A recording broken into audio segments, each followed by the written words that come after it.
January 27th, 1945. A day that marks both the end of a nightmare and the beginning of a long journey of remembrance. The Soviet army, advancing through Nazi-occupied Poland, reached the gates of Auschwitz, the largest and most notorious of the death camps.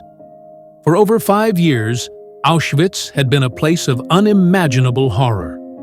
More than 1.1 million people, mostly Jews, were murdered within its walls.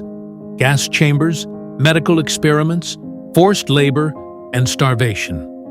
It was a place designed for one purpose only: to kill. As the Soviet troops entered the camp, they were met with a scene of devastation. The Nazis, knowing their defeat was near, had tried to cover their tracks. They had forced the remaining prisoners on a death march toward Germany, leaving behind only a few thousand starving, sick, and dying survivors.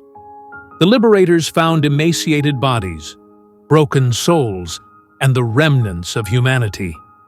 The survivors, some too weak to even stand, could hardly comprehend what had just happened. For them, liberation was a bittersweet moment.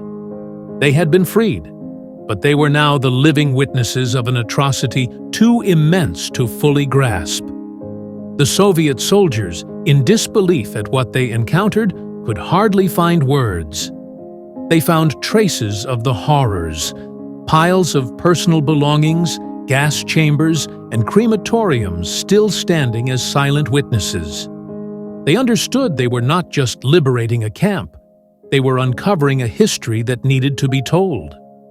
Auschwitz was no longer a place of death, but the scars of its legacy remain etched in the hearts of those who survived and the memories of those who didn't.